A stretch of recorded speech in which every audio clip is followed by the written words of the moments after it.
bomazna na waso wosa ka oya link share from oya yankofo na efi yentum na nda yentum na yembon komo enda so wa yo tun fa lepe me hisa ka oya chief of staff na za oya hije eyede ekwa kasha na aso yi na pressure idu gunodo no abaka ma ahin na egbu edwuma amano pressure idu gunodo da ye twanen abaka ahin na yetum yegbu edwuma amano no o chief of staff mo oyo osabema Dr. Kusacha ne mum nankasa oya na private business nsase ho dwuma oya contractor na nsase ho dwuma zo din papa price modua ba mazina to na motum ko na fi ontum no omboa na awoma obibia etum na yiti da sen dasi ohia papa nti ma mazina fi yentum na yanhya ne so enda wa baba kense ibocho ye komobono do na fi yetum na yehunu de na nsase ho nsam na nsam no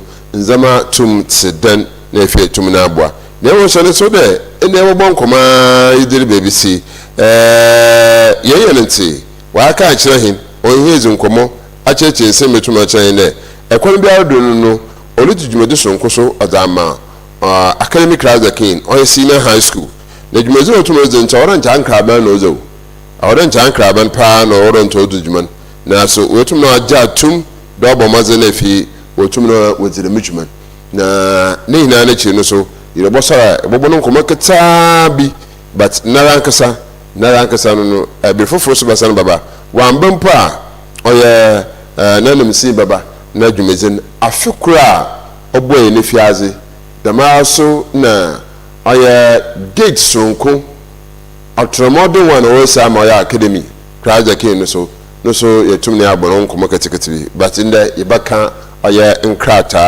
nkrata ho nsam papa na efi etum na aboa mo so ehuza otum no orokodo na mama wa chama henwa mo ba to apo miezi yo mission show there na so aji hindo ya stable biara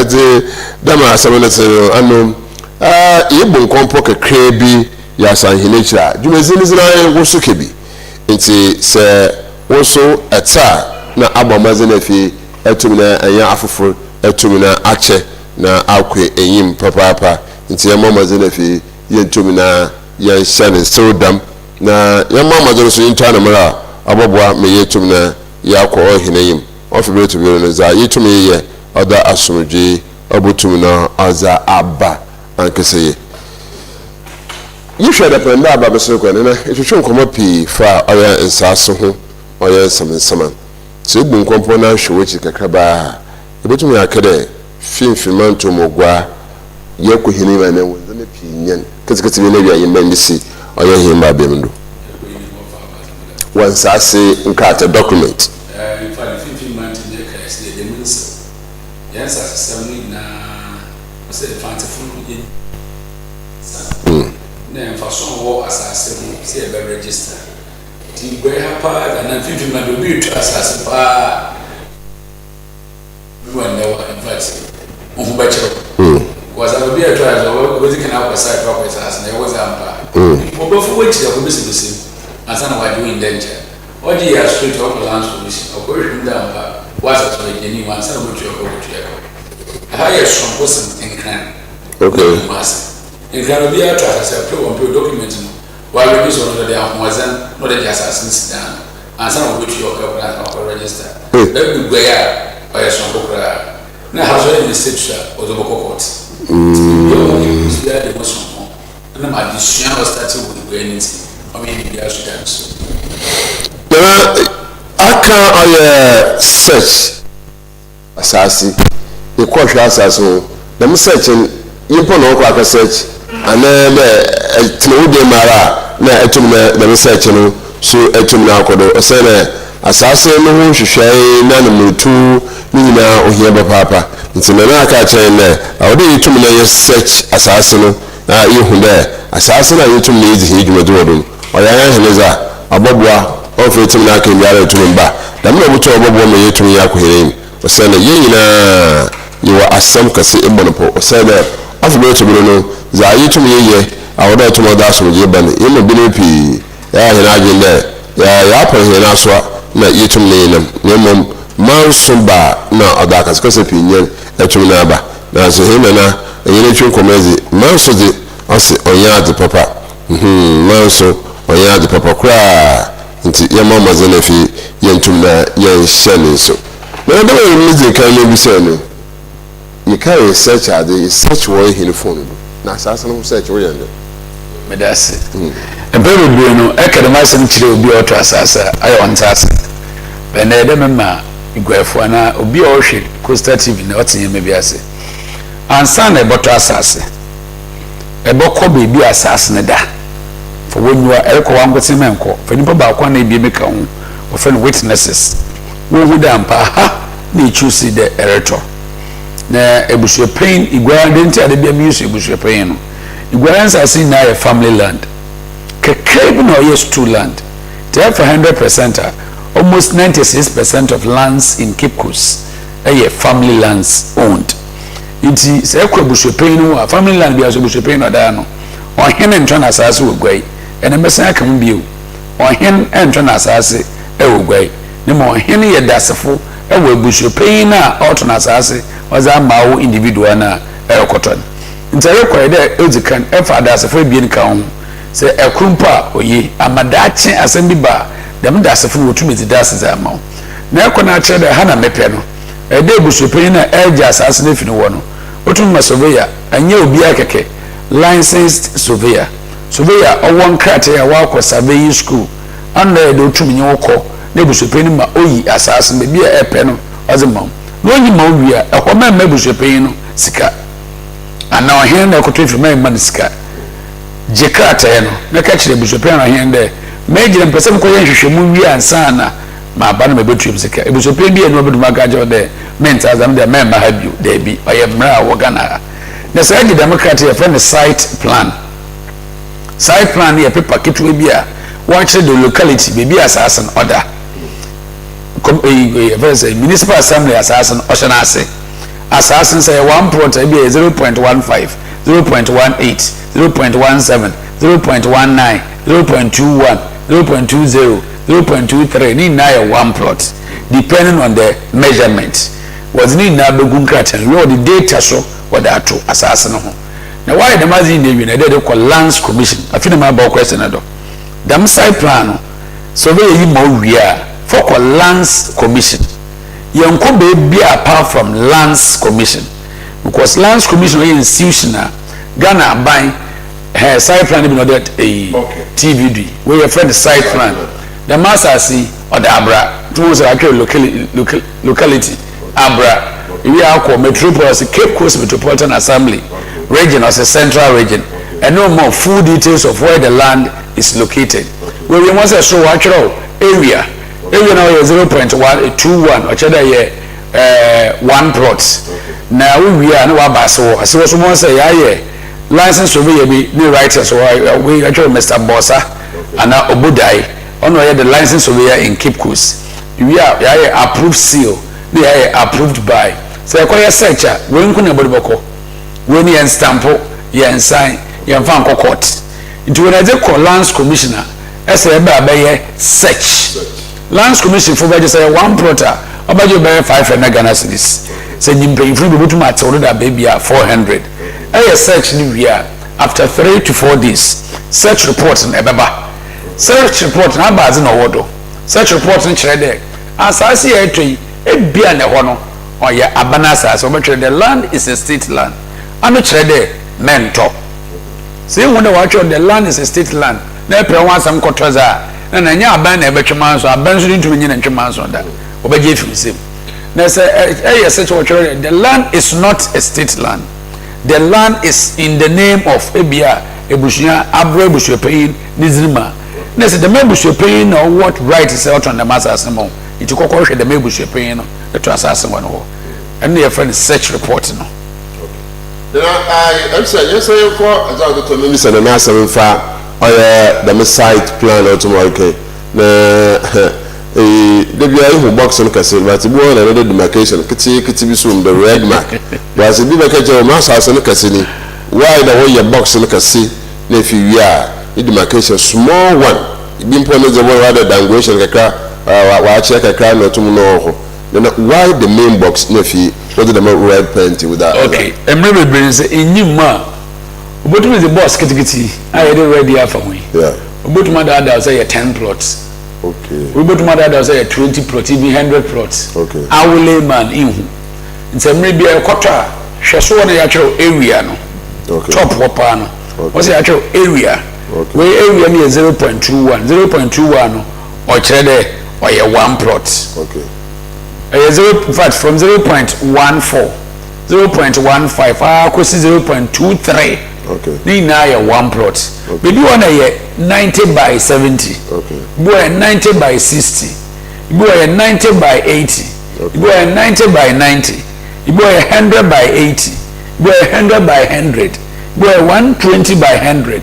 You be 125 by 120. If you are 130 by 100, ni na ye 1 plot. But there was as a kesi and an eketwa. This all contrast as being east side pramawa. Most the campa here a location.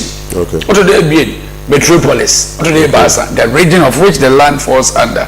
Where we share area no more the mountain. What the area no go so as and tasa and a quite a phone aba. Ebo Google. Nebo, what is the area of 0.21 per? Now that's Baba Street. Go get the web bro. You go Guma for lands commission. Do a catch one day. One show the area of this land. Obakani natural. I'm some image silly. Nefi, Nana, our never Bisana, or the train if you tune when I have bon command was sent at the Pendaba Sonocono. Is in Comapa, image silly if you tune I share. Now you was automobile. And see, you are more to share. Or send that yes, you have more try you to Utah. The maybe into me and Tassi.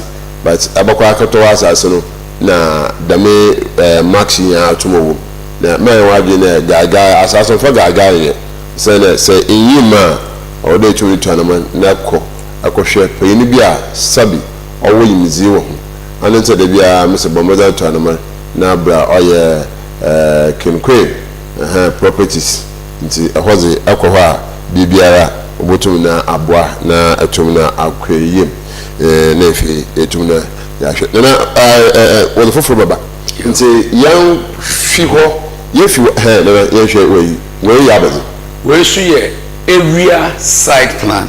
Okay. We plan on the first one we pick a cadastral site plan. Okay. We ye area site plan.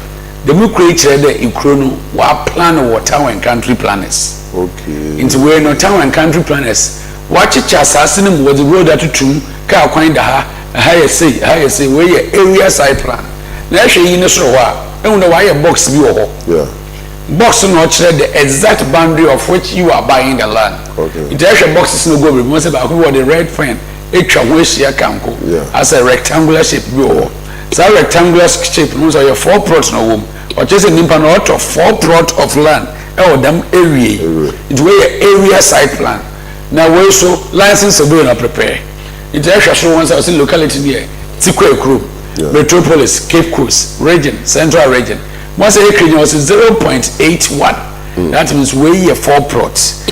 Now if we once I see also we show only one signature. That's a license surveyor. We should do a search for lands commission. It's a difference between we in a balcony say balcony a cadastral site plan. When you cadastral plan, you have cadastral site plan, you have area site plan. Give me a site plan. Okay. And you can register, but you do a search. Okay. Okay. You do a search, you do a search, you provincial said. I have problem here you are, then you go ahead to do your buying. As I was saying, a cadastral plan and yes about what the way.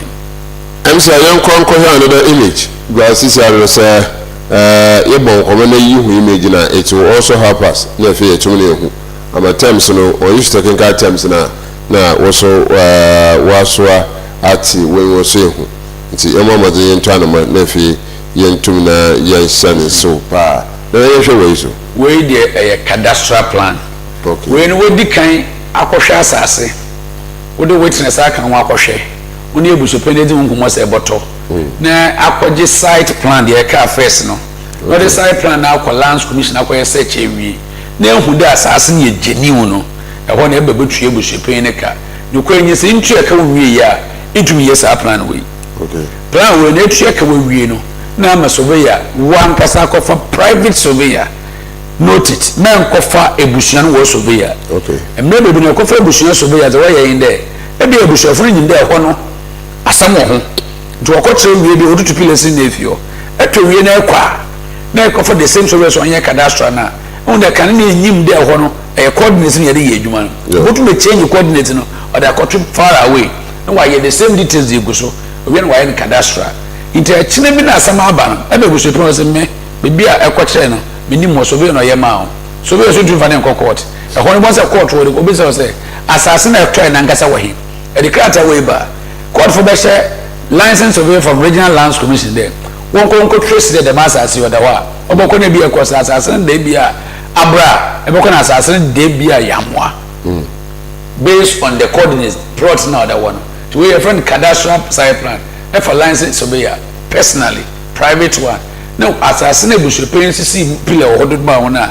etu aka we no we akopeke pillar by pillar and your friend points picking of points do a pick points ni we waba plot or paper do or plot we plot no plot no here plot in the red for nkede so that one o say actual SGC you actually maybe that here do and a survey pillar number we no chere there wasas no e dey to wara within him do a cadastral site plan we no survey no be baako nwotwe no dey call license service no license surveyor was sign regional surveyor was sign wo dey court stampo wo wia wo da ko mebuso pen mu was sign yechire na wo so wo to no was sign echi wo yo dey akan indenture no ho na wo dey court asensan indenture ni na together with this one we are barrister of the law obia oye lawyer nya wa quadri once at the same obesign o sign we answer the nkrata we at the lands commission we need to register with lands commission without we it register as our lands commission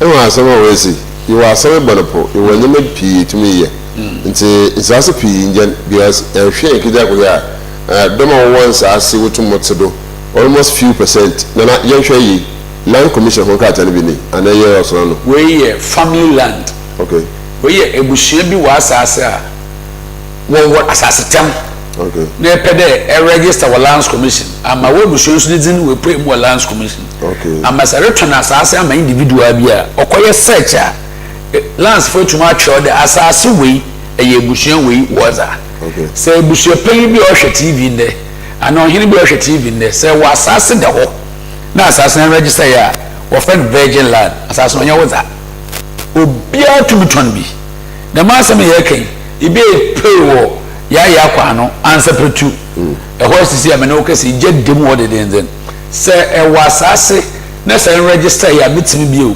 inya asase wo ikronum inte busope no de krona no e de emma surveyors license surveyors obo ba for asase na no ina wo kuchini na agu kratedo o friend protein wo protein wi a eze ko lands ko ye search there boundary a peki o ye wa woza iwi a e tro ebusua na bakoseme ko na ebusua ne fado wo begye de masase na to wo yi a wo gye asase na to wo o peyin na o gye asase na to wo na mpeyin fo wo kan wa wo hwe asase na do iwi a o peyin na o da asase na no ebusua na no obesan ne signature na za ko back to lands commission e de ko lands commissioner na why a process of registration we register we are and chere we register was asses among and send a two at the masses and we go search the other do your search report okay it's more highlight here kakra men cha cha semi ase imbe me kakra na hwe na him onto cheche himo kakra na fi tumi hu nti bola commission good nti say hwe we a ehun say obi akoye search there say wan kasa wanko no ba obi botum ko akoye search ye genuine okay obetum a fake symbol of lands commission was stamping obetum da aboboso inhuda so ye genuine ntina yes ade bia koto asase a wangasa je site plan for private survey na nko pick wangasa je paper na for lands search mema survey bia anya search ma wangasa ye search search wi na e search report wi a na ikotue ka wi a na za ma survey mo aye ho adwuma ma search is it no individual should give to a surveyor say kwaye breme so surveyor no or in line with ebusuafo na obotum e change nsemi wo so ihu da just say do court it say hwe ya or original search reporter lands commission for what symbol no one left no in the lands commission we initiate no one right no as original or duplicate what your data a search no we was application for na asase no pokra ordinary ko do search no application for original search what your word na what show abakwese be gudu kakra nti we said one I say this site is not state land we na me cheche no say koto asase what the site is not state land na bingo ya me hira no we stanza 2 no chere there krate be de todo kanen na because you know ebusuafo na we register no most of which was the whole site falls within a proposed land being in the process of registration and now the whole site falls within a bia corner Brazil of Abra.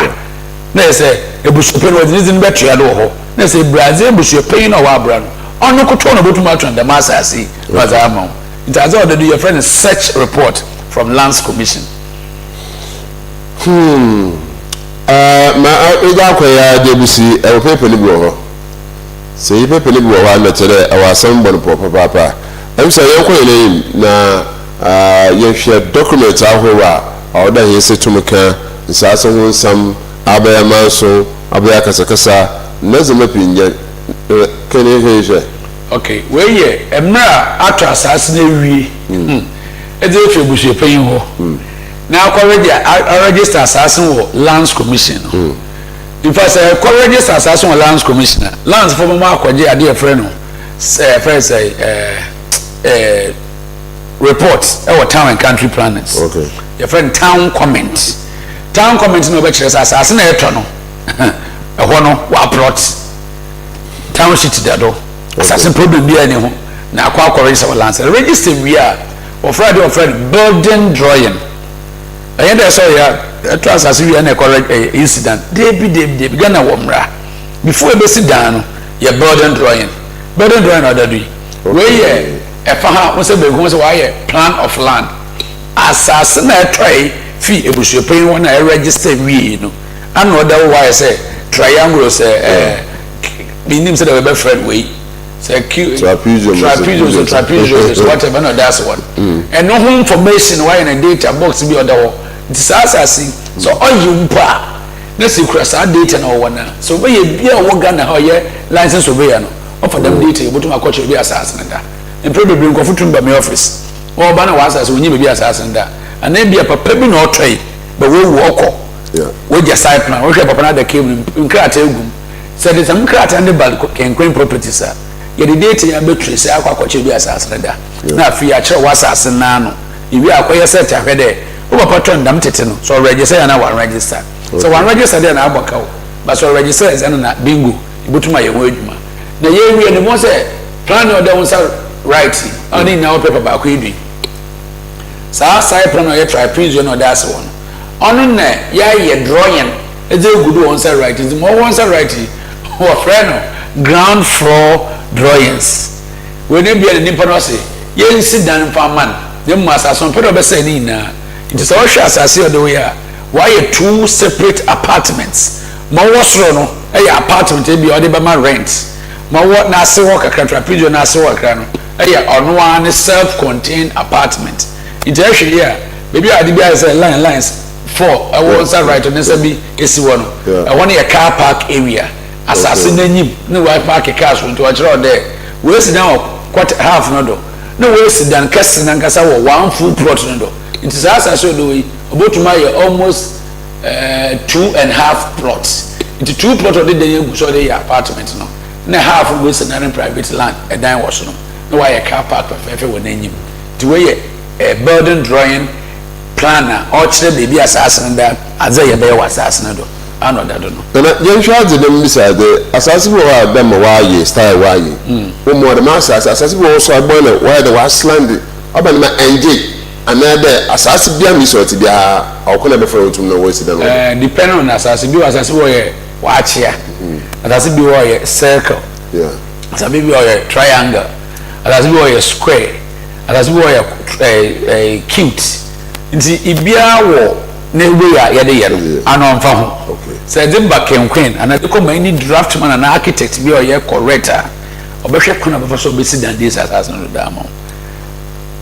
yanko hene na yehwe another image na hene ntum cheche yimo yehwe oye alphabet no and ma ibutu me ye krate ne se be weyi nkotezi sa wozema wa ibutu me na woso ahwe wozema wo ne yenya an na cheche me foko bia sabi eyi no yesonko na efi wontum na wonhwe eyi no yesonko na the technical words is automawo oye krate no abia na nuhu ihu za to America because district biara na no ho hihye to mo ho and region you district aho otumo ho nti register was asase we kunfi na I ba into fake course na enfa show ken you say yeah aba krata in saka we area site plan okay na aba is not the way each read opinion no kwa search okay nti asase we oda kakomdo okay Cape Coast Metropolis Central Region okay ekiri 0.59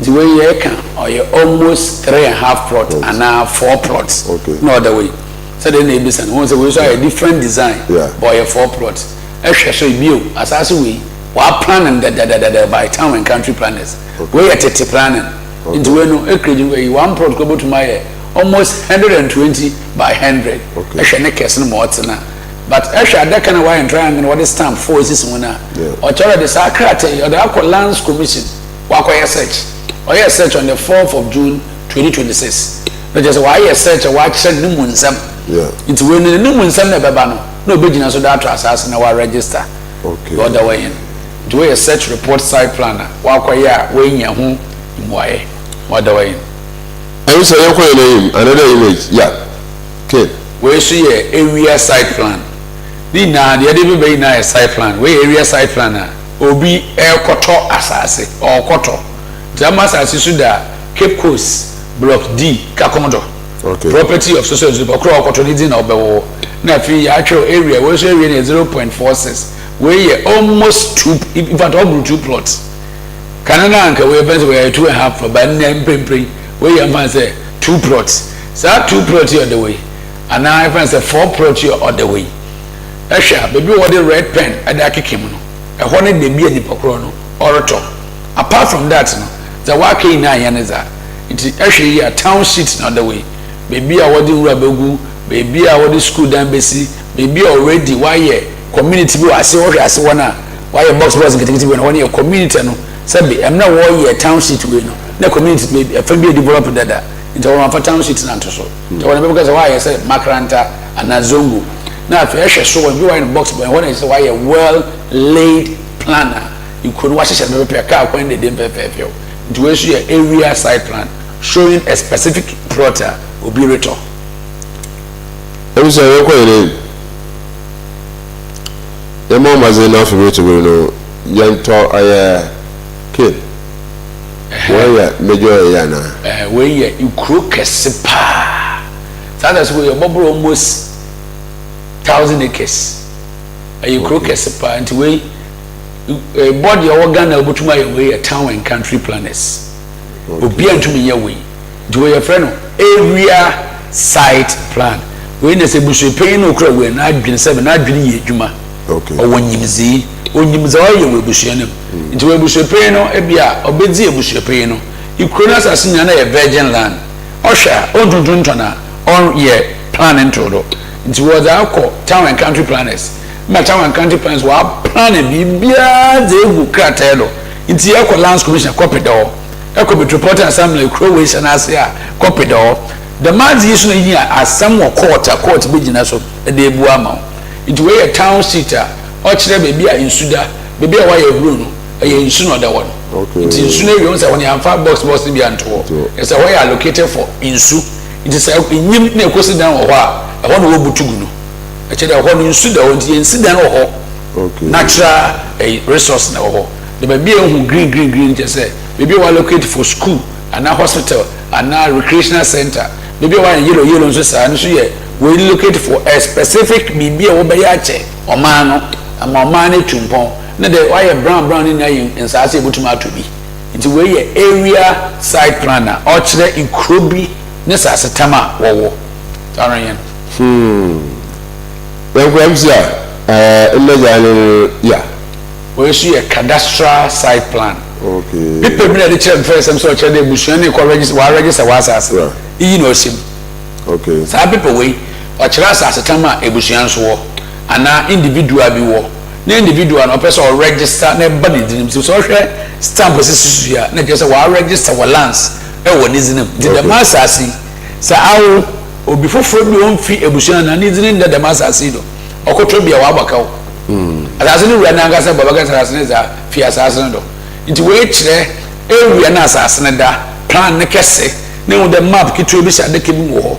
Nti inkronkro we na twan wo se won se sa plan ne de we kekeke. No se mo ketekete wa na right no. Nti we ye cadastral plan showing the exact boundary of the owner of this land. The other one was a new raw data na wa ye gu. Adaka fi abi won sa left down one. Ke fa raw data or the boundaries at the masses on it in Krufufro or Bosse. I'm sorry, move na Jaidi na Bobohi. So the Mizamini Nano, I once I say na in the more higher planning in the man of Moti Nara, not a was some Casabon of Papa. So the dumpy no once I say, a corner for the Wotumu to Hunijuma, Yaza Autumna Abwa. KRAH nti yeyina bo mazene fie tumna ya hwe za otum no ho na aboye na nti ahwe bia butum na do message so na je hwe we so we share burden drawing na what the bay no. Okay, one part of it today. We ye nyama udi besi dan no yisi dan bia we structural plan of reinforced concrete slabs. We ye quantity surveyor na adwumani asase na ekosiro dikan what test asase na hwede asase na ginyen bia woni nso wo ana ye just a sandy area and now ye solid soil ground and now ye baby esidana obotu mebu ntam flood prone area it was in area necessary one place dana one quantity survey or quantify iron rod face down it was a shadana lines of going away into 22 going iron rod structural plan of reinforced concrete slabs. The iron rod be also hanu for 16 mm for ye, hanu for 12 mm ye, higher 14 mm, half of binary wire for church. Rod hay yen 6, mayan 4, rod hay yen 4, mayan 6. It is a work show way you chairma, why you're drawing in the way guma. We necessarily my contractor. We contract and going to be read. 4 man want to read he. Baby been go for we see what na. Oh that come from mason. And a mason foreman and a mason. Okos me dan ma me pacho. Won sit dan dem. That thing obomo gufo. Mo wan chero. To go to me sit down do so we drew tram no gufo because when you shoot the right reinforced concrete slabs and fan yedwuma no. It is ever kenkwena your 4 months for your contractors are wash a dan work do ground. Near what mason foreman our site work ma work as you way juma the major way no at the bama contractor or wa quadri a dancing in the iron rod the right iron rod one find the bedroom they be what iron rod 20 man guess when this can want iron rod 10 one find here down the bebu cracks baba down him say contractor ni here you who crack be all them say da be so dem be no say crack be abadan just a contractor na mason no see down when you should the right requirement for a dam into where you reinforce concrete slabs iron rod everybody say down ma on my down when you na hozen a down where you have resign right I'm sorry okay ebutumi ado message da ba na fi yeso etumi na ya kankan etumi na amo kid yes yeah my kankan bi way different we no ye etu foundation paper no don building drawing me be sure say foundation to tintin dem okay fire road see na fashim okay for match see na for to ase manin length no under the me okay iron rod make sure so you 4 we say o chere the iron rod cheche na 4 na fire into 2 ha and na dwuma na do we have foundation footings and lintel details we here who to foundation no iron rod de be shishim na say the iron rod on pay aboa no asa na to block zaman na cast concrete zaman we na she burden drawing oh there stamp bi wa sensan signature oh and engineer wa quadri one sasim and wa hwe se bibia ya correct na wa sign ni so be ya building drawing ma no kan so wa ye wie na se kwhwem na sa stamp bi ni ma je se ni pono boa Oya burden drawing complete in farmer. Okay. It's not approved. Until you question at your own risk. Obua blame will be a blame wow. Then one said I would have bought some more. Member be some more. I'm saying okay. Na a good idea to me. I think okay. Yeah. We see reinforced concrete slab Libya. Okay. We say dia in a do the Canada Basana make engineer seven a ban or I pay. Okay. We a ground floor.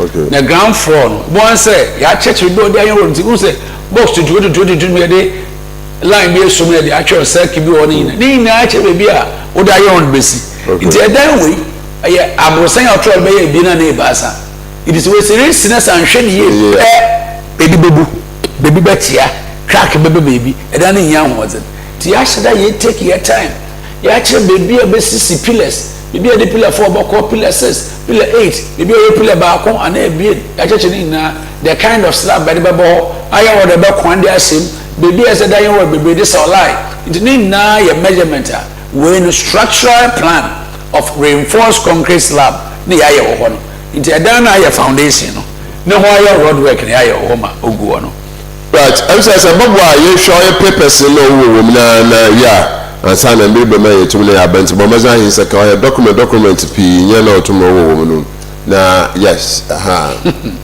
we see obi crew okay the crew ehwa aye kra abana jasa se fi wonsem okay and the master see a composite plan we institution butuma ye lands commission service department okay so be be antumi yes edwuma so be we a fake engineer we ye lands commission service department we edwuma they be na master see ebushia no waje wasa se be aban waje efi won so tehwe was watro be fuel wood reserve ehwe so watro ankafo maximum prisons land ehwe so di watro lepesarium ehwe watro tikwekwe it we na tikwekwe no oje na asase efi aban no ho it be be aban sebe tete waje efi wonsem no hono wa locate ankafo prisons eso ye fuel wood reserve aso ye lepesarium be be wa locate na just abandon na saka nti ho no lands for ye dem composite plan ya service department we are the lands commissioner na lands commissioner wa plot war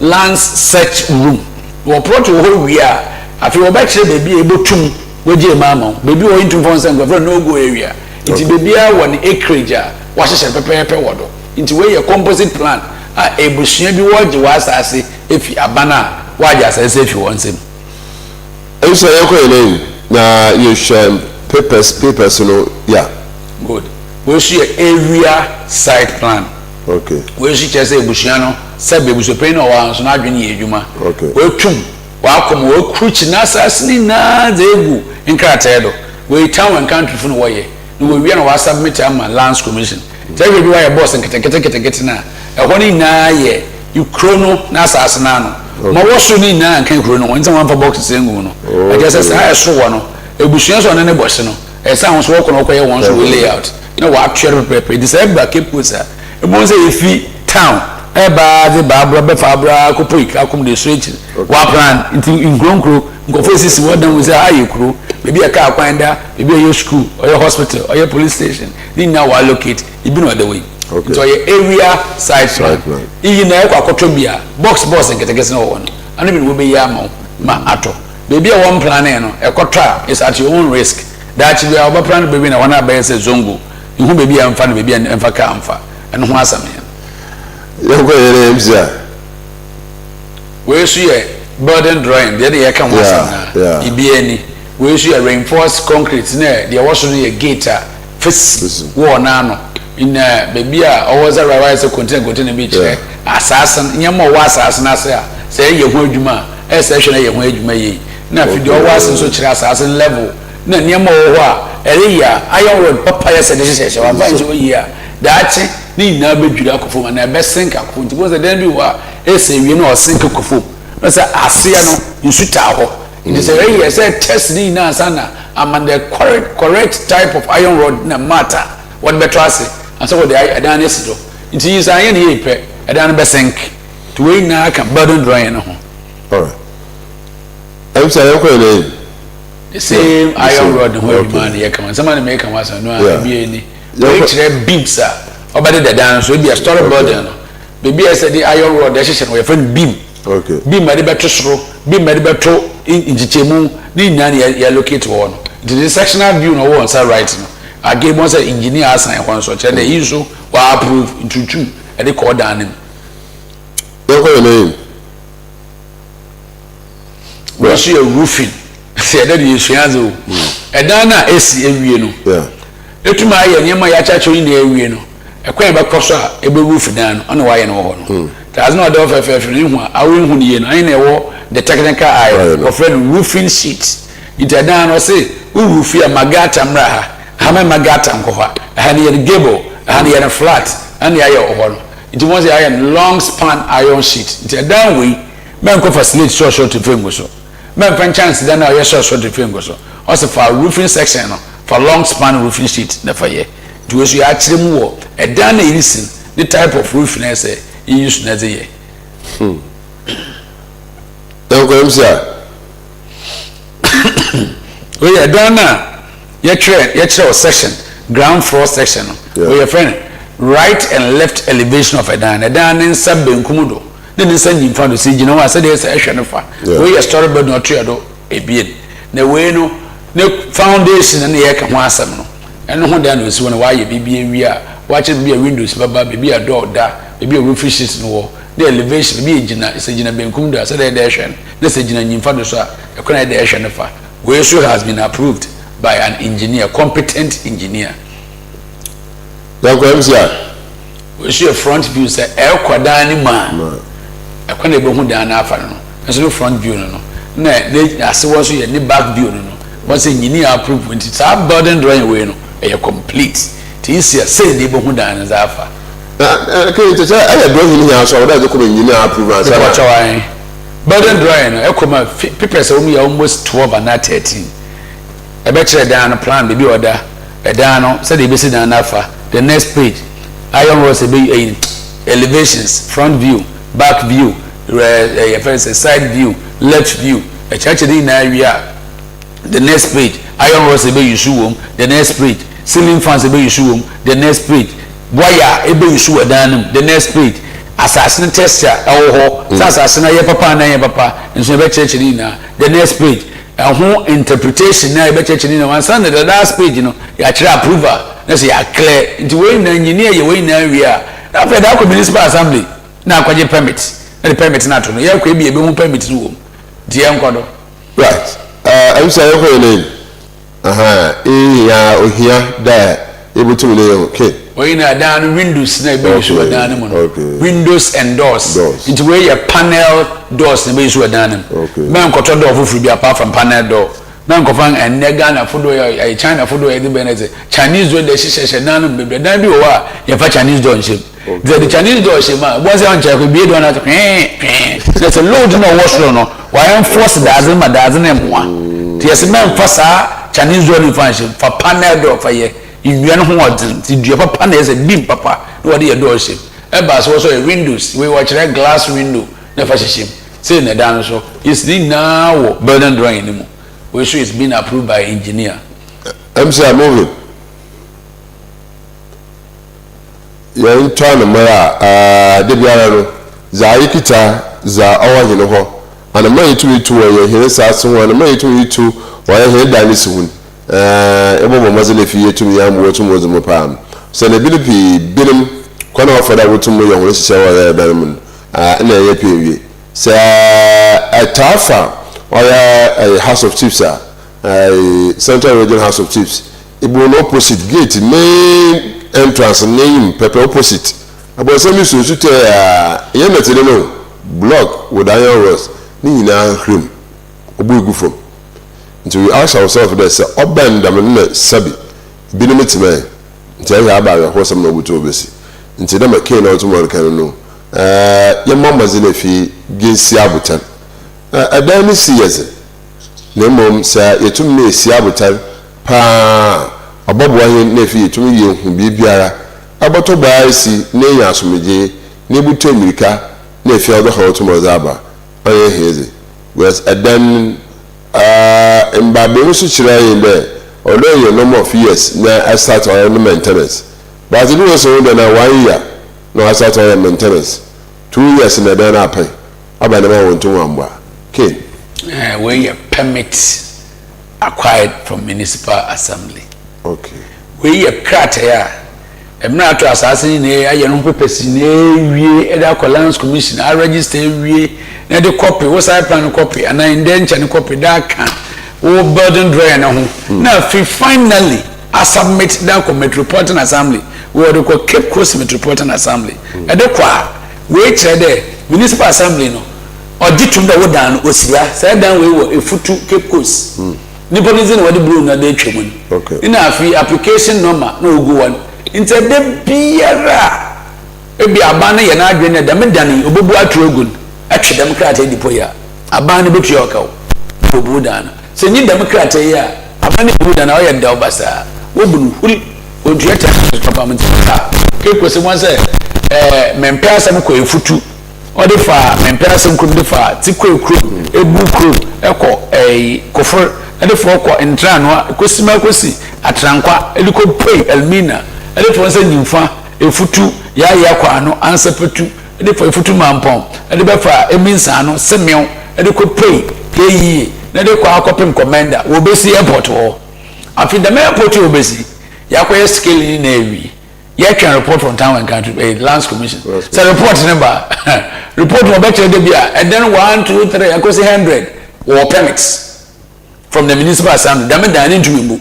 okay it is abandon in this scale between one kawa na when you plan if you fan to each so abandon was go ko cleaning na view into bia okwa da me yellow paper bi assembly needs no wodo assembly wa assign ni po ko to asase so wa assign na yi e so we yi no 28th August 2025 it concron it we said do be say airport wo duru pe de me ni pe de aban tu ne kawo e honne asase na ko register lands commission e kawo e boy de register asase na trophy ebusu epe no e kawo de to asase e kawo editua surveyors e kawo editua quantity surveyor e kawo editua ma building drawing for amuna we architects e kawo for de ko ye permit no ho kawo ni na okani na bom with the grand rate na kan we tua ma wo de sina asase ya wodan ansa na we budan ni se incident wie ni se nkura da me krata yi bia me pa totumika na kokwaji bi wajin wa yefa wajin wa municipal assembly obere do en okro na wanso wato municipal assembly din wodo focus on municipal no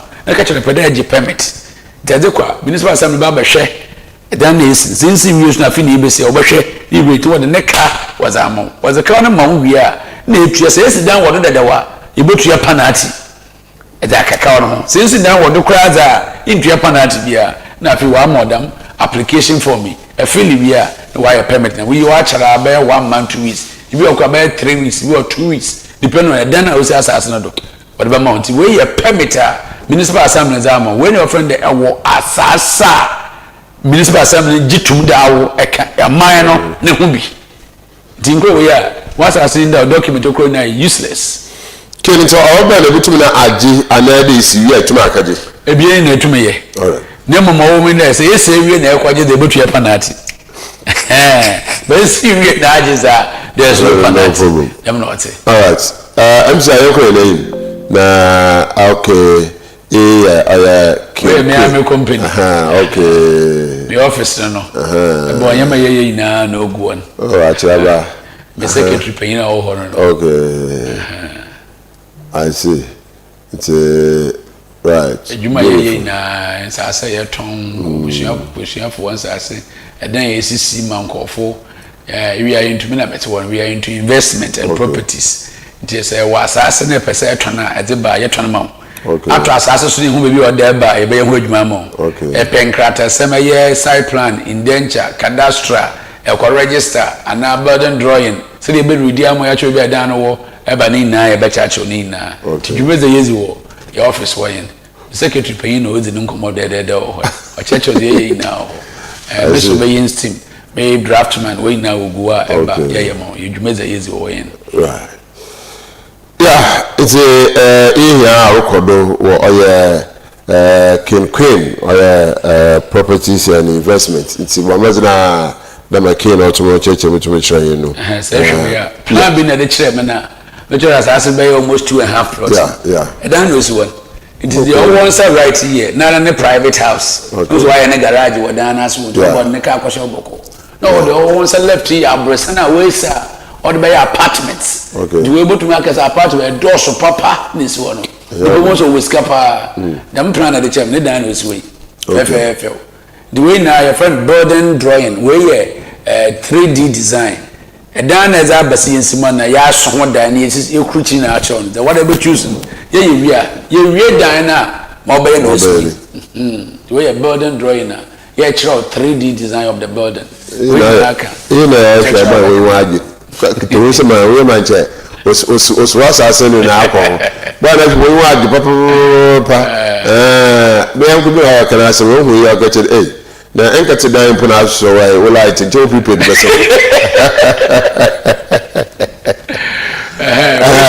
Yeah. Sites. Okay. We will be that assassin. Okay. Sabi, okay, we minimum one some kakra. As I say, with the call high first. Kakum National Forest. Okay. Men, I'm sure you are site inspectors or no. Okay. Or assassin. No, but they actually are an assassin man. To the can you ever cross assassin do? Yakosha assassin boundary ni na ni assassin no. This is a test. It is then obey ye to know for. It is down here, but I have ban for the meantime. Royal Haban and Vienna Chino, assassin engineer, they are transaman. Into a farmland for now. Okay, not obey, but I hear to know for the mountain. On farm will be a farm water. Independent farm for no more of years. Okay. Assassin Yana wasn't in soon fruit. Assassin Yana was in ye and son of a tona. What? We soon and some no. Okay. To assemble as I go to the dear me. What do the dear robbers? What do the young could be? Being too fine yet before free be orchard to be brave. That's as I'm saying. To say, yes, as I sit down, Debbie, yes, as I see you sit down, as I see you are there, say, put a trend on this Sidana.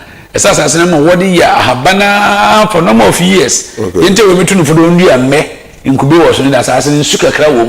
Maybe a bit probably in soup. Don't but we do a manner and many trees sooner. Oh, do baby once in soon if you assassin. I feel to me to a day done. And the man of who is done or when I also develop, I say, you crew. I'm not. Okay. Only the assassin will put that year. And then, into way year. And Mero be that brain there. You're trying to man. Now, call far about companies and for one site scene where you call sites. Your church of assassin morty. Until you ever turn out. You know, I was saying that assassin told you, and then we did or man will be at us. A quarter assassin, name of assassins, and tell you, I know that. You crow away. If you crow, you cram the way better a foot two, and now Yakwana, Mempasam, Amy Honey. We in Cassia no was as he be. Assassin, papa, every name of Cassia order. The quarter assassin, able to assassin able to matter. No one Cassia or the way able to echo. In Cassia, you check a you will proceed to echo. After if we should pay where we know. And then municipal assembly as I see with Chanasana. Ever call. Also, we use a pillars with the Amman, yes, we are top. In the afternoon, so there's no picking points. No watcher was asking to be order. Pillars no decisions. Once they actually put it in the pillars, no. We each said that as the afternoon will be. We are above office here truthful. As I see a afternoon, we call Henugra and Cashana or Noyaneza. Then you know, municipal assembly, the municipal for once great assassin in Cassia or doing none. The Tiaco via the boys or 2 mutual Cassia Fido. And Sana is Sudan. A person never can eat the wide grader. Could you need to go? But Central has to be there. Person in there. Since you Panica was saying, yes, go home. In the university, go to me chat now, turn that will be a best blue. And that charcoal. The charcoal is our cottonama. I want to charcoal ye, Juma. Tibia and Fasun in Pinabin. I was asking. The Kay about 20 years was an ultra. Let I say. And then yes, Shannon say, a beard. Oh, my mean tree a cow. Maybe a Chawazi Fido. Or may Majuma. Some new run between us if you do. And I meet your cow in the Elmepe. To meet your cow, Fias Asnado. After me, a major to Otioka, we are. Why was that? The Indian baby, I wasn't. Martin. The issue will be nice, I say, young word, Madame. Okay. Yeah. Yeah. I'm sorry. Right. Actually, we are trust. I'm a company, say, the incident and farmman. Okay. Into where you're investing in the land. nti o si yetua nkahye ne ka wewi nti ye degrade be dwu asase ni na do ye wi na atest so na dan be de butume si wada asase we do ansa ne de kogun krata do ye tuni pa na asase ye ne zenefo ye ya burden do na ma yakwaje permit ama no ansa ne yesi dan no ano so no ho nsam na yakọ no nti grade si do a odwu ni ne ne fi asase no we ye site work ne ye okay ya emso ko ne da yusian na zaye yere no sa wuce foma bomazna ko hwon krata ni na yeniye na ahwene ya dachi muhuni anche ne piano mo nti yemo mazin tana mara abobwa ma ofibreto bere zaye tumi yere no oda hoto obotum na oda abrahe ne yaku hinem sere sase hu sam abaye asankase ama dompi waya amargana na hauna aze pi domotum rufum na ifibotum uko na awa asase na into anama ho na cha wasam kase bonpum yanko na enkohwe enkada anyo kakra yambra enkohwe na enkada anyo kakra yambra na enko king queen na so nka abana aje otumodima nti yanko mbra yeba aboto yanko bondo.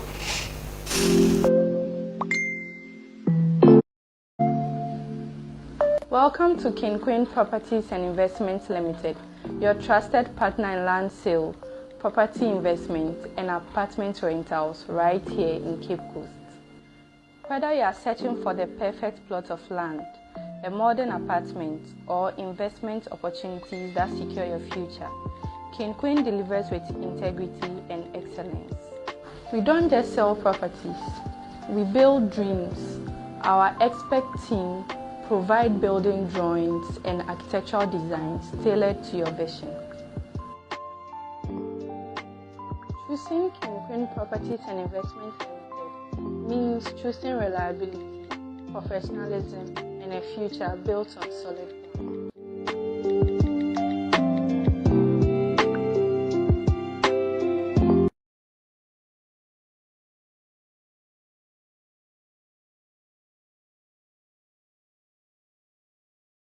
Nti damuze no nyina guda otum no orekodo nti bomazna to anamara eboko akaye wosase hu krata na fi etum na abwa osana dompi na owansa so a oyen krata na wodo hopi nyen otum na wozeba na dama hawi odi bebia abaya manso sampi wo oyede kutuko apo na fi otum no oreko oneyim nti yitu anamara odi manso bi manso efo na fi yetum na yakọ hinim wo hidumezi biara yetum na irezerodo nti yemma mazena yehye nsam nso na fi yetum yehu da yakọ hinimi za yeyere no ana ozi oye ahmukababa ana da otum no otsidan na etum yekoyimi ken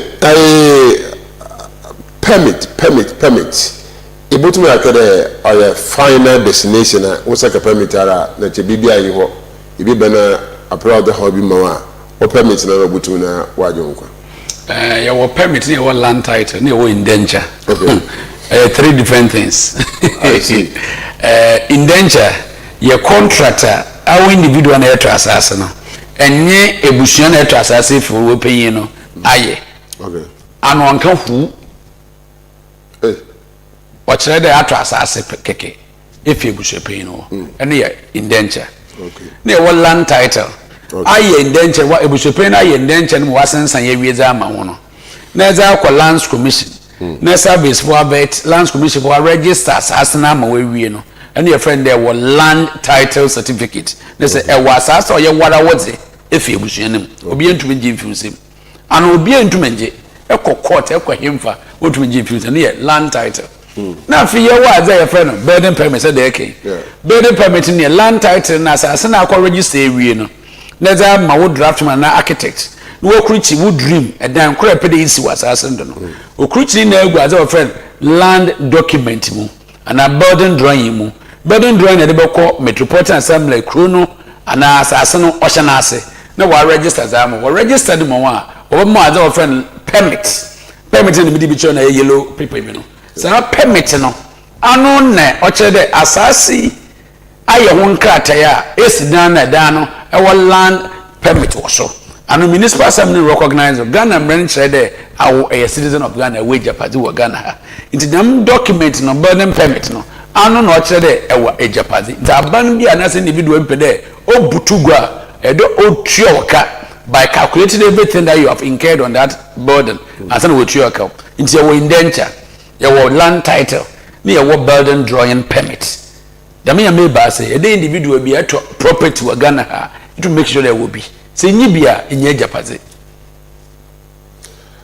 aya some papa the menzamen na no so owa yebu yen wegudo ya manso atum na ezie yin kan new site oho manso nketenkete atum oho na adukọ butu aba ye odobodi bibi na ebi wo new site bi sorba na oyo ntwe manso on pede isidia no oho and then there oil ne yada waso butu ebi side na mom kin baka chere if you have your document I butu na da ko yima menjinzi de pa kuno butu no waye so akono tum na dama sanabi oberende ye kokota no so na asaso holo court za me ye kono ko aboa abo court za so ni ye kono ko o ye kono ko sisi asama wa bebia fo ne krata mra ne ntu ni mba mohwe na onye krata na mi krata so nya ye kra no o de tumi nya bi amankan no so na chere tumi retwedo but no paper nothing sisi aso ke wiazu no lubui yeninya dom so wo yimidi pi wayan sase no nkano ibutum na atwetape da fa be ma da hwehwe nde wa aba fukwan foforo so ho no so utum na utum die ntini na ache de ye kwehina yim no oda e bo maze na fi yitum na yizi kunchuma ken ye hwe the old communities are yitum yiwo like abraza na ayata afa the biamaka we have two black road in Abra. One of our PPAG, one BC Adungufim, na Methodist Road, so to Modoko. I am a friend of Black Road. Na in Carrefour, Red Road, natural on time. On time road or the mosque down the my autumn no this then Kado to Mokam. Young when a baby or old area. Ibutu yakade ye and Sassan one krata. Nefi ya demarcation for na akacha ama because maybe we are calling the hopa idisi say efa mosque down on white tintina eboyi ma be 2 minute drive na to right side akonda hwa no stand kokrom wesu nta chere is a document ho kire that we dey kwan to me to I pay tank kokrom da obutum na wa afa otum na wa akọ ye work on so from pay after 6 za usine zina no wetum ne we pay otum ko no so otum ziken ye hwa we so na yesa he chimra okay we ye building permit na ye de na chi enyim ne ba na me cha chi okay we na kire de one more permit receipt na won bibi a kire de area bibi anti permit we but that forever and for life e ko municipal ho wo document copy de ho it we kire de wo dan na esin municipal assembly no or recognize we say as part of the citizens of that suburb ita ho no bi antumi si edan bi ansi the master so do bi agisa wa gote na nkrate bi wa ye wa bi a kire wa ye total assessment wo hu there asase was am it we ye building permit ni inside paper no inside there ya twetwe wo hin dotin na wo question bi say ma memko yes ikro bia na say ohen a ode kro na no hwe there wa plan ikro no onye busupen tengu na nkoma na be ye bie no wa ye we busupen no otone nsase na ye wo ohen a ohwe ikro no do these are two different people today ekọ ikro bi today ikro ekọ minim se na wo bodi na afa but for side efa tantry ekofo brofu yedu efa anafo eze ba be po bebi a nana paprata wana ehon watch benkum hen wo ho okay na nsu krodu ye wo ahuna asase ye wo de ye wo ahuna wo se hen wo ho nti ye wo hen ohwe ikrodo na ye wo busupen na otone nsase wosu bebi a abra ye wo busupen na otone abra nsase but ohen no hwe krodo nti so ye ohen na se hwe krodo de me nyamesi etasa na kaga na ban bombre like municipal chief executive so wombre into ɔhen no na adwuma yin dɛ ikuro no ɔda hɔ te da aburo kuro sɛ de example no aburo kuro no na ho hyehyɛ nyinaa hyɛ ɔhen ne nsa into the mikro ha na ɛsɛ de car kwan to ha na ɛde sisi dan ha na ɛsɛ de hospital ha na ɛsɛ de school ha na ɛsɛ de playground ɔhen na sɛ de ni so ɔhen ebezi aze wo kuro no mu na sɛ dama nyama na nyiwa town and country planners engineers wo hɔ or from building engineers estate planners wo hɔ enye wɔn nkɔka wɔfa wo town city no bo sa ha yɛ de car kwan dem ha yɛ de ha yɛ kuro te de car kwan de dan nua car kwan no hen bɛyi why action menu age fɛfɛɛfɛ that is the right role of a chief ɔba ɔhwɛ de kuro ikuro yɛ de zongo obi a yɛ class sɛ kyina baby re hye okɔ a fa yɛ car no ontumi mfam onko save nimpa sɛ ɛsɛ yɛ fa de car kwan fa de kofi a car kwan ne ntumi kɔ na me ɔhene mɛsɔre agina ma town city no ayɛ adwuma na wakɔ municipal assembly ɔnyɛ wɔn akɔdze nkɔmɔ municipal chief executive amon engineer ɔnkɔhwɛ plan kuro ne yɛ mfa mon nti mfa wɔn de kuro no wɔn plan ne yɛ obotuma plan ne zama na dan na ɔbɛkan wɔn yɛ mark for the road na wɔn ne ɔmo aka na wɔ sidan na ɔbɛ foforo zama wɔn na wɔ budam dan na adze fi hɔ na car kwan adem tɛ kɔ car kɔm da wɔayɛ no fɛfɛɛfɛ nti kuro dada mpo ne otumi yɛ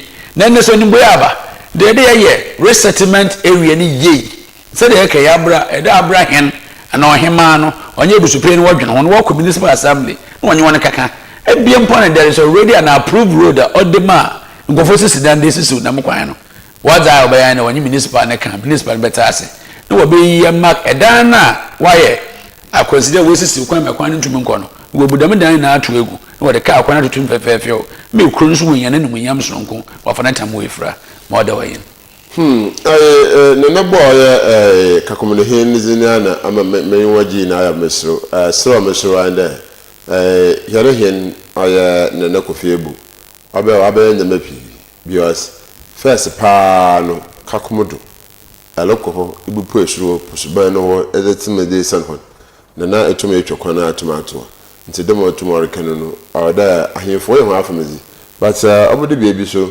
na biba kare ken na abin ta bishop no tuna na odiska na amehin mo nkwan ka de pepe sabe de me yan no sikasam kam ense ikrobia ohene wo de bishop en wo no Ghana mra we kruchin de bishop no ye head of the family ohene no ye head of the oman. Okay, there are difference between the two.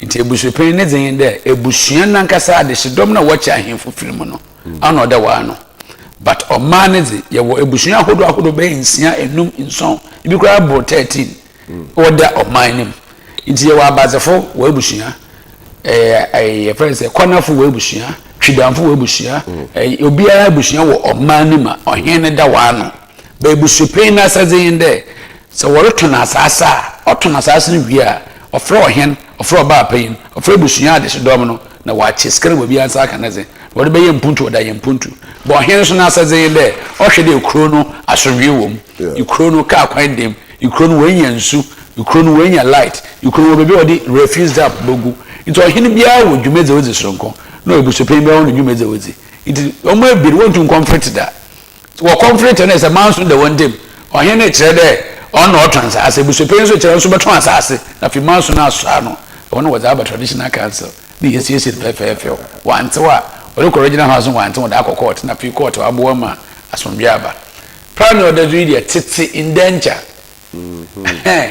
asabi esida ma mencha achemu ha sa plan order way opaye bi to damasasi okay why indenture be sa plan order way what register tete do 1824 no to damasasi 1824 no way democrat where you in danger and now you in danger are different from this one but be okra them in danger or supersede and current in danger na mum say in danger and call register our lands commissioner no be quote the prempre that's why you current in danger no call register na as supersede wozi godness no register lands commission for that's there what register the master asking neza wozi send register ya obi enu obetuma that's there even though ato ebushana yankrata but unregistered the register currently no waje fi usem nti we are danger so obi okura danger dey no register on kan ho on ma so be ya papa bi nkopre kasase no hwe be asase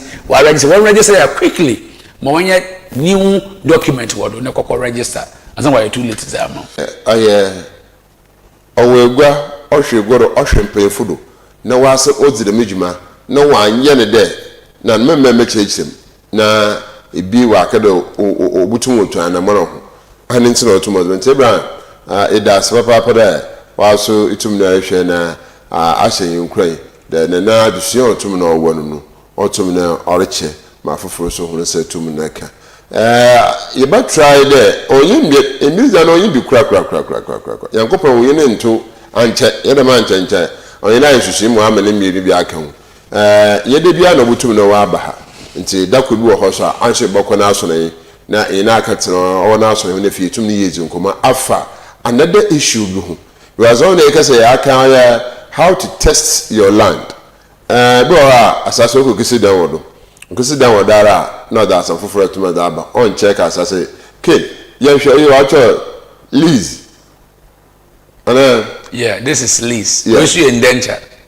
But we a leasehold title. Indenture we ma hold bebre. Okay. Your deed of lease. Okay. Deed of gift. Okay. Bebre go bebre. It would the lease maybe 99 years. We should current indenture. We na sha was stamp do. Wa ko process ni mu na wi. Wa ko court we wa ko lands commission wa ko register. Lands commission registration number 1 or registered 2018 into way award title was asado the master say ntumi ngi finish da waka nti we no be ato asase you should make sure there so we akọ pick assassin so we pick assassin we no why you win denture oye denture we no go to ebuso pay ne ka ebuso pay ne ka wi a e me so we no kwa cadastral cadastral wi a e de kwa service department kwa sign esan wi a e de balance commission for registration lands for better work town and country planners kwa je town comment e wa the master no ekwaje the balance commission we are lands for do process of registration a register we are anya lease title je da asasna be you say forever and ever na we no other one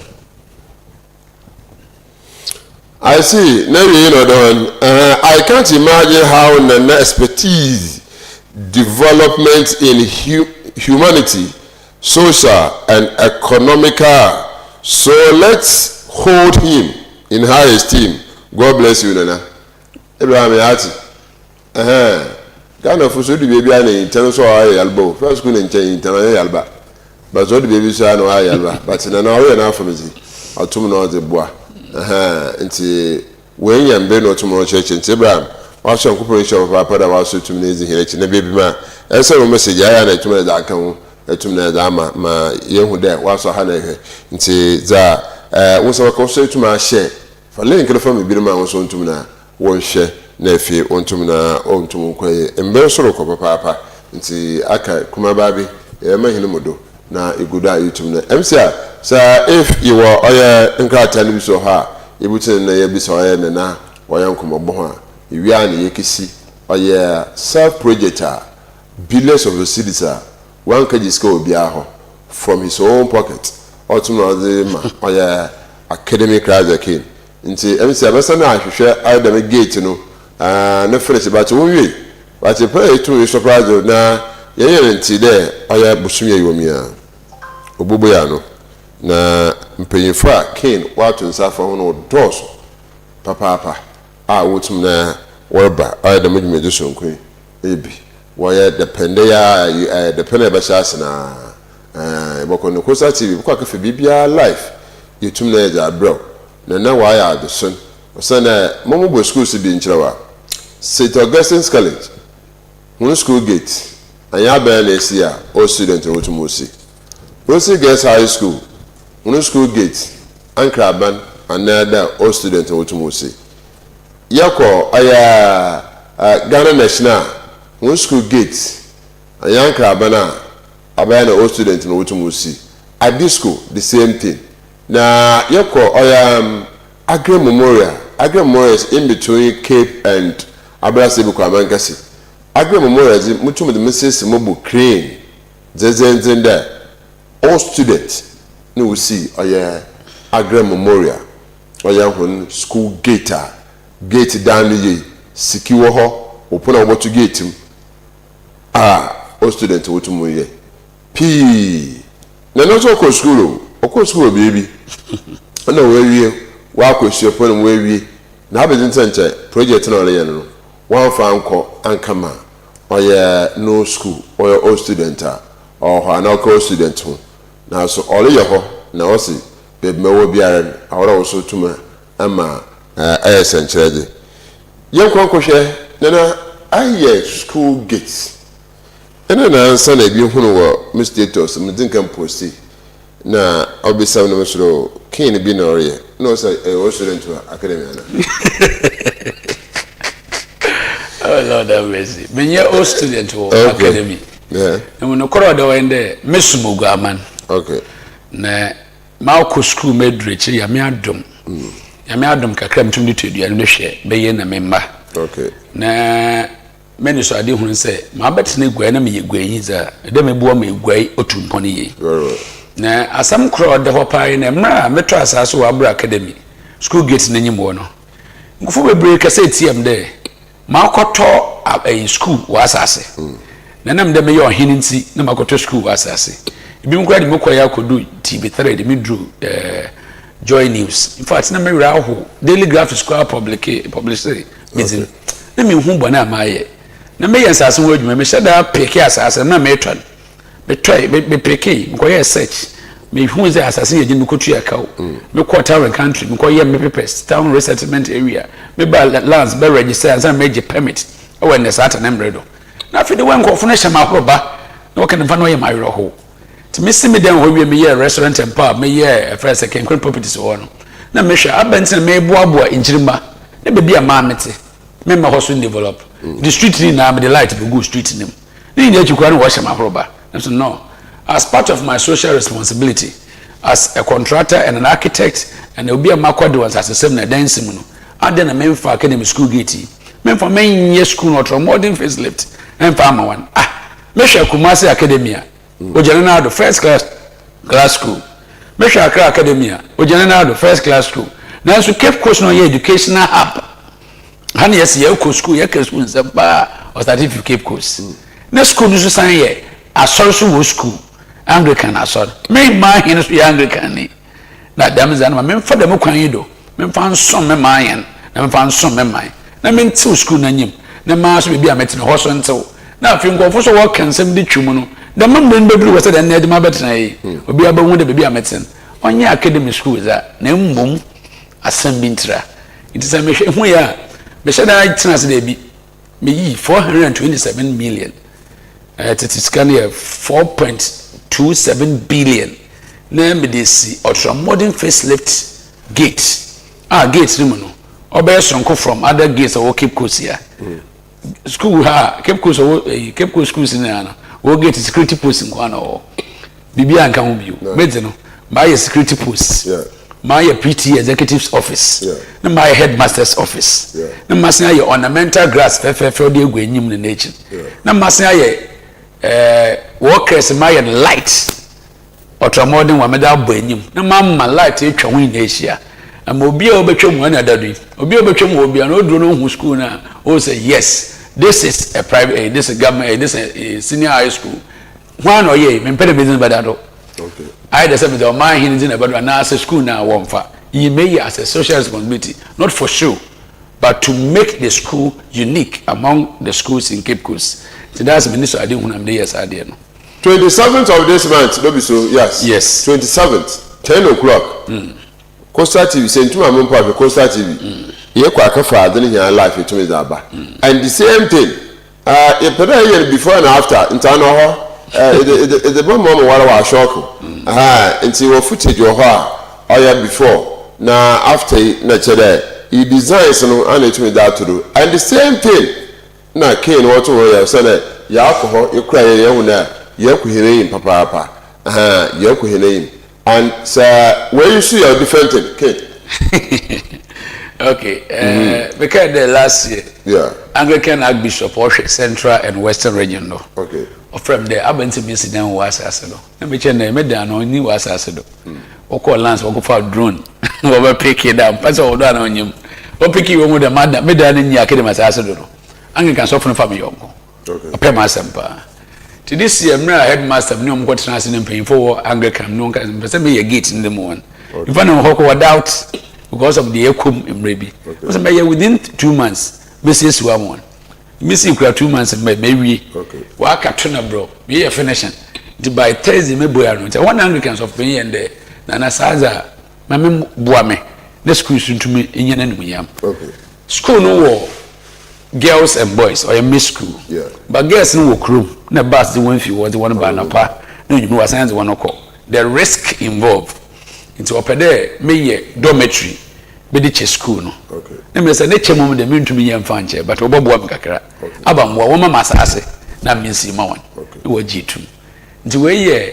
the dream and from October this year you back at sort in fact your maths crying there was a day betwa ahomo gate na no o me yakotwa sort for this project so we am locate asase the baba be the construction team be company na ye ko ho ye hwe the dan we by next year October na we have 460 dormitory bed apartment ye that school no my schools were to my one of the best schools in Cape Coast here we compete with them do a dream dormitory Kero ha be say I was on pegu ante e chere say ken ye na afemeze all students so ye ho afemeze awon so otum no oboa akasfa otum kan ho otum no oboa yetum ekwe awofo a homofo mo school ho at least to support the PT because the whole Ghana America the whole Ghana the minti mepinye in Central region no secondary school or PT office no secondary schooler or PT for open office never na academic rise the king PT for one office aboko na chairman wa agbogba na neze tutum ka ho no office oh rather ya me shira oya hene king na fe ontum na onkwem am Ibrahim so the for sasa na ba Ibrahim, Allah, God bless you, God bless you, God bless you, God bless you. And I will be there. Some Ibrahim more time. Aba na abo yisham Ibrahim more time do.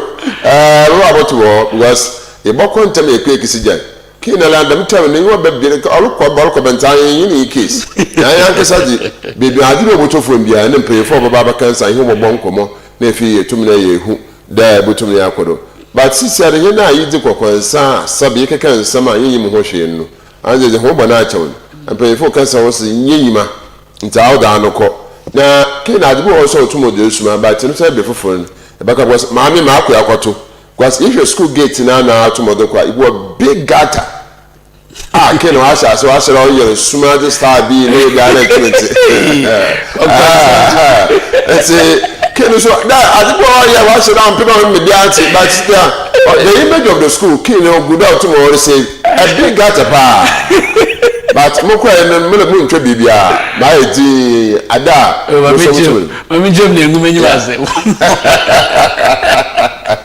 one say ne bet academy ne fi Abra police station ba academy school mu a fimfi wo baby no insutwa oyiri wo hopa ofin kanfoa be polo so prechiwa wa fa arena no be sim ho yetum krai insutumi faka finfini na nipa kwa tumi fa ne finfini it me hwe project me ye no me hu the top seat no insu no be fa academy wana of academy school inside wa fa gate mu na ono we yiri ho ina sebe wose saadze ore ha wunua bi na wadwen ore wunua no gute na ho na daache obaba wo so do temra me ye gate mu say no there is a problem here no me to me just akeke say me ya ache wona say me ya haso me yi manwa da bi ti ma hyeda ma ye tributary of the water me boy me za fa what bridge na ase na ma ye bridge me boy ma ye concrete kese pada tuma da kwanyim kakra me ne eyifo so akasa na admofo akasa baba njinda na wompanyifo akasa da wo wi a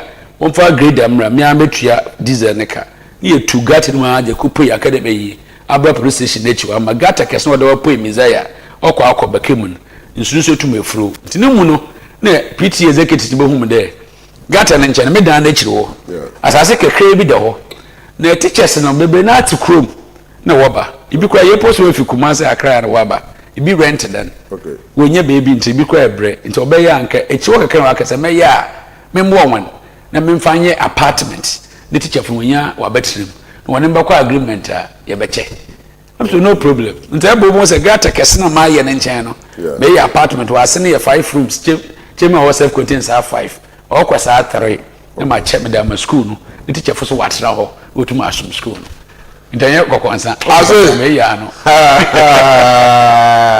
Until that if baby ya could baby. Until say that Ken the tomorrow ya boy school. He is more than all student but on kede na kwoti why ye nti on ye na bi ka bia ye na say that one I saw the pen ko na bo me didi anu so egwel umofo ha what mo is ben aye because it be oma or a breast years back no mutu konko baby na it me your boys be bia with them one in the tray na etum na ne nam ho but me na adom I tell Ibrahim baba njida okay Ibrahim ti idase nti ne hina na chiri ya bo homa se na yetum na hina afam yetum na akai nti ye hina ebekwa akata hina chiri oya Nana KRAH, Nana KOJO KRAH, the first, or chief of staff, or the Oya, Ogua, Nefi, Ogua, Oya, Hinamahin, maybe be also to knock. And there are so ready to him. Answer and Nasa was a you cry. Then I book Roby do, or you will come on is one you know. Means you know what to cook me at the Shakon, what to cook room. And what's in Uncle Watch him, you know, nay, Master KRAH Bay. Okay. Na nyimzika KRAH machine me mpemfu so tumu da mentwe ho kakra. Okay. Na ya hwensisi manso no. Okay. Eno mu na me kwoto ma doctor adwuma da. Osaba ma kwesata fa na kwekwe no mawere hen. Na na ejiriba apedwahema. Na kwa amedu tufo hen. Wodo de wanyeme nkasa. Na wonhwe no kruchi egwa bi mfama na memfama sum guaman. Okay. To work as my popu metil. Ana me be ye chief of staff for the past 3 years. Me da sum guaman. Okodo sum asum guaman kwesi de Yankopon na abatrensa afram na ba ku bia kan na de menye ska abrodo onye de me woske bi gu baby na meye da benya be na mom oye company a me boy wo igwai asase do academy area abro wa asase do na company no obi zin nkrata ba na me boor ma onya na hoto na nige na onya ne peace of mind okoye na adwuma na onya ne fietima mfaso kakra menye o company no ho no nkrata samo no na ma atwo da atwo mfaso no onya meza minye wo da midwumezi no ho da mfa so ma aboabo na mda ye bibi da hye institution bi enumanya ma Cape Coast ejina till last year mfa so kakra minye na as part of my social responsibility me de kwache metro police metro fire me de kwache won enumanya me hu de wonyi ingwa wonyi desk woni friends printer photocopy machine to wa mo odwumezi no wa ye mre mpanyifunu ba mo company ni mo led by Nat. Okay. Ne wo be am se dey bi me ye za mo won ampa so be ye ze mo won ma asomdwe ba wo ho ma ho so wanya be bia wote na this year smart fund there be dey hwe de bia me amete academic school it next year so be for ye be ye ya ka ho jumeza meze e so for KRAH nje yim nko me for KRAH bi alamba ati da me next year me for KRAH namba na so ye mo maze nana e ti dey say atun contribution sada mo boa oye clean up exercises. Kwa kwanza na wezi biyo. No so up on the Okay, my friend Bastard Boys. Okay. Sabi ya timpotema. Ekwa abro academy lane mu ade ba abro kroma. Nkofo se ze woza abayende. Wo fie no. Where biogas.